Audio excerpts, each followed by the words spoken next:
The murder of history part 1۔ دوستوں کے عزیز اپنی کتاب میں لکھتے ہیں کہ حقیقت یہ ہے کہ قائد اعظم اور لیاقت علی خان کی آپس میں بالکل نہیں لگتی تھی۔ لیاقت علی خان جو پرائم منسٹر بنے وہ بھی اس وجہ سے بنے تھے کہ نواب آف بہاولپور اور نواب آف بھوپال نے پرائم منسٹر بننے سے انکار کر دیا تھا اور پیچھے لیاقت علی خان ہی بچتے تھے۔ ایون کہ وہ لکھتے ہیں کہ قائد اعظم اور لیاقت علی خان ملنا بھی پسند نہیں کرتے تھے۔ فاطمہ جناح اپنی کتاب مائی بردر میں لکھتی ہیں کہ جب قائد اعظم بیمار تھے، زیارت میں تھے اور لیاقت علی خان اور تمام دیگر وزراء جب ان سے ملنے آئے تو قائد اعظم نے یہاں تک بولا تھا کہ یہ لوگ مجھے جلدی مرتا ہوا دیکھنا چاہتے ہیں، اس لیے یہ مجھے ملنے آئے ہیں۔ یہاں تک کہ ایک سنی سنائی بات یہ بھی ہے کہ قائد اعظم 1946 میں جب بامبے میں تھے تو انہوں نے اپنے سٹاف کو منع کیا ہوا تھا کہ لیاقت علی خان اگر آئے تو ان کو اندر نہیں آنے دینا۔ پاکستان کی ہسٹری کو ہمیشہ سے توڑ پھوڑ کر پیش کیا گیا ہے، اس لیے ہم نہیں کہہ سکتے کہ ان سب باتوں میں کتنی سچائی ہے۔ The murder of history part 2۔ Pakistani کتابوں میں اردو ادب کے ہیرو پیش کیے جانے والے مرزا غالب کی حقیقت بہت کم لوگوں کو پتا ہے۔ مرزا غالب برطانیہ کے بہت زیادہ حمایتی تھے، وہ برطانیہ کے حق میں قصیدے بھی لکھتے تھے۔ جنگ آزادی کے دوران جنہوں نے برطانیہ کے خلاف بغاوت کی تھی، مرزا غالب نے ان کو سخت تنقید کا نشانہ بنایا کیونکہ 1806 سے مرزا غالب کو برطانیہ کی طرف سے پینشن مل رہی تھی۔ مرزا غالب یہاں تک لکھتے ہیں کہ وہ اس بات پر شرمندہ ہیں کہ وہ اس جنگ میں برطانیہ کی طرف سے نہیں لڑ سکے۔ صرف یہی نہیں، مرزا غالب نے ایک قدم بڑھ کر برطانیہ میں کوئین وکٹوریہ کو خط بھی لکھ دیا جس میں انہوں نے برطانیہ کی منتیں کی کہ ان کو لندن میں کورٹ پوئٹ یعنی کہ درباری شاعر بنا دیا جائے۔ اس آفر کو ظاہری بات ہے برطانیہ نے ٹھکرا دیا۔ اب سوال یہاں پر یہ ہے کہ یہ چیز ہمیں کتابوں میں کیوں نہیں پڑھائی گئی؟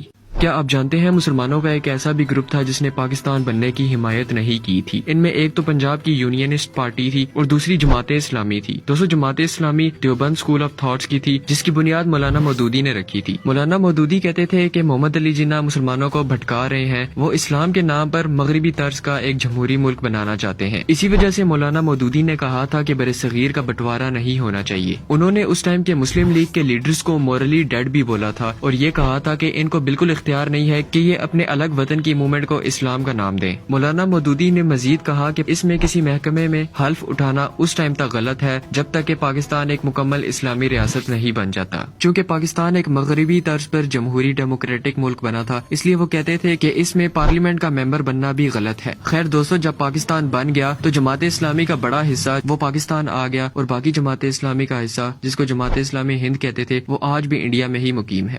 ویسے تو مغلیہ سلطنت کا خاتمہ 1857 کی جنگ آزادی کے بعد ہوا تھا، لیکن حقیقت تو یہ ہے اس خاتمے کے 100 سال پہلے ہی مغلیہ سلطنت بہت کمزور ہو چکی تھی۔ اندازہ یہاں سے لگائیں کہ 1759 میں بادشاہ شاہ عالم اتنا مجبور تھا کہ اس نے برطانیہ سے اپیل کی کہ مجھے کلکتہ میں پناہ دے دی جائے، جس اپیل کو برطانیہ نے رد کر دیا۔ 1806 میں جب اکبر دوم تخت پر بیٹھا تو ایڈمنسٹریشن کا تمام کنٹرول برطانیہ کے پاس تھا۔ اکبر دوم جو کہ بادشاہ تھا، اس نے برطانیہ کو درخواست دی کہ میری پینشن میں اضافہ کر دیا جائے۔ 1835 میں برطانیہ نے تمام مغلیہ علاقوں میں شاہ عالم کا سکہ ختم کر کے برطانیہ کے سکے ایشو کر دیے۔ 1837 میں جب بہادر شاہ ظفر تخت پر بیٹھا تو اس کو اتنی اجازت نہیں تھی کہ وہ اپنی ہی سلطنت کا ولی عہد منتخب کر سکے۔ اس کے بعد مشہور زمانہ 1857 کی جنگ آزادی ہوئی جو کہ صرف دلی کے آس پاس کے علاقوں تک ہی محدود تھی، باقی تمام انڈیا برطانیہ کا حمایتی تھا۔ پنجابی مسلمان، پٹھان اور سندھی مسلمان جن کو جنگجو قوم سمجھا جاتا تھا، انہوں نے بھی برطانیہ کے خلاف بغاوت نہ کی۔ مرزا غالب صاحب نے تو باقاعدہ برطانیہ کے حق میں قصیدے لکھنا شروع کر دیے۔ ان حالات میں جنگ آزادی شروع ہوئی تھی جو کہ آف کورس کبھی کامیاب نہ ہو پاتی۔